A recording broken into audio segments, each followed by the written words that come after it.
For the last 3 years, I've been stuck in a common game dev trap. I was always set in between Godot and Unreal Engine. I would start with one of those two engines and attempt creating a massive project. I get halfway there, then I get overwhelmed, and then suddenly, without knowing it, I quit. For a long time, I have been doing Unreal Engine, but recently, I became a university student, and so I got to tell myself that I know that I'm not any AAA studio, but I was tired of using classes and midterms as an excuse to ditch my projects. So, I give myself a challenge. Learn Godot 3D and finish a horror game in exactly 7 days, or give up on game dev entirely. Before we get into the build, why Godot? Godot is lighter, faster, and it forces me to actually focus on game logic instead of getting completely lost in, Unreal's amazing, never-breaking tech. Plus, ever since I moved for university, dragging a heavy PC around wasn't an option. I'm doing this on a laptop, so I had, between balancing classes as well as living life on literally hardcore mode, Godot was a no-brainer. And so, the 7-day timer started. On day 1, I started to think of a game that I want to replicate. That's where I thought about Call of Duty Zombies.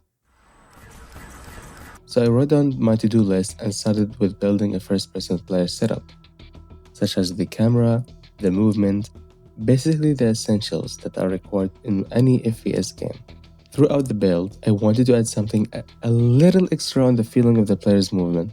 And for the past 3 years or so, it's been really common to see games adding what we call a juicy movement. And that can include camera bobs, changing FOVs, tilting cameras, and so on. With the movement done, the juiciness applied, I called it a day and stopped working and started focusing on uni again.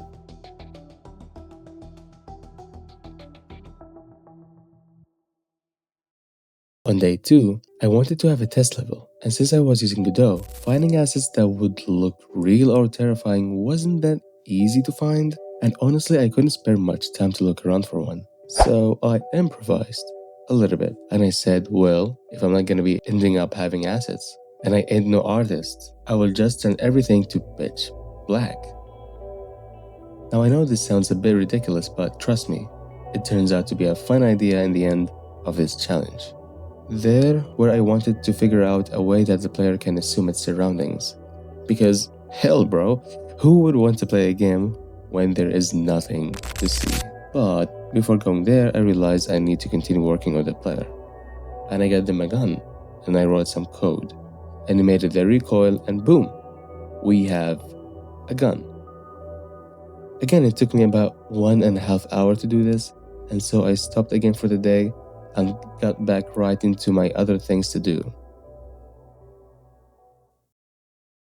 On day 3, this is where things got tough.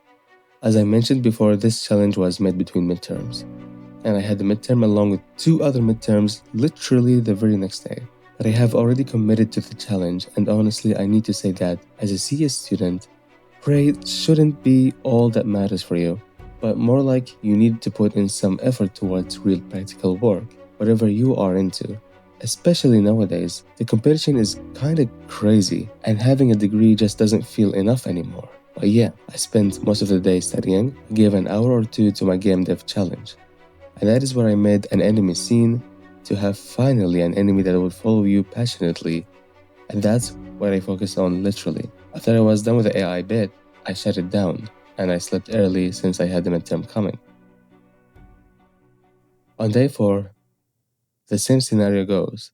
It was almost identical, and I could just copy and paste this kind of script I'm reading right now from last night, but that would be too boring, I guess. Honestly, it was just a tough day, and I couldn't do anything during the day, so I knew initially that I was cooked. But yeah, it is whatever, honestly. I hop on, and I decided first to create a GitHub repository because I haven't made one yet, which was a bit dangerous. And then I made some UI, and since I was duplicating code, which is Call of Duty, I added a score system and a round system, so we matched the same system that Call of Duty Zombies had. And once I had both of these done, I made some basic UI to connect those values to something visual that tells the player, oh look, you are actually doing something. And with that, day 4 was done. I slept early again and prayed that may tomorrow go gentle on me. It's day 5, I just finished both midterms. I cannot explain or express how fried my brain felt that day. And there I was, annoyed and bothered on how bad have I done on those midterms. What would have happened if I gave them just more time, more value? But then it clicks to me. I love game development. If anything, it is always what I wanted to do before even enrolling into uni. My love and passion towards this field made up for the bad days I had. And to be honest, my results weren't even that bad. Not good really, but also, like I said, not that bad. In the end, I don't want my major to be just about grades, but more about who I want to be, what I want to do for the rest of my life. I have no enemies following me, and me with the ability to shoot and kill those lads, I realize I can use the gun flashes as the main source of light in a pitch black level. In this way, it adds tension and horror. You would be walking around just fine, and then suddenly you decide to shoot, and then boom, this guy is super close to you without you even realizing. And you know what? That's hella cool in my opinion, and I think I'm gonna add these in my future projects as well.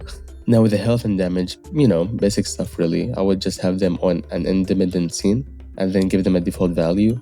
And once done, I would just attach each of this health node towards the player and any other scene that is a creature that requires health.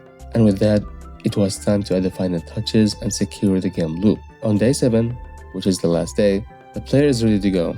Enemies finally become bugless, and I have eaten well for the first time in months. I just made little tweaks here and there, adding a main menu, a pause menu, and a crosshair.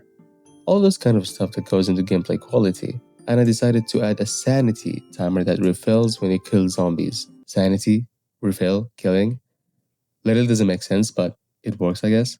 And with that, I ran out of time, and I was like, since I promised myself that it would be only 7 days, then I would let it be only 7 days. No more than that, because being a perfectionist is painful. With that, ladies and gents, I was ready to export the project. And so I did. And it was surprisingly fast, smooth, and I even tried it out. And it was fun for...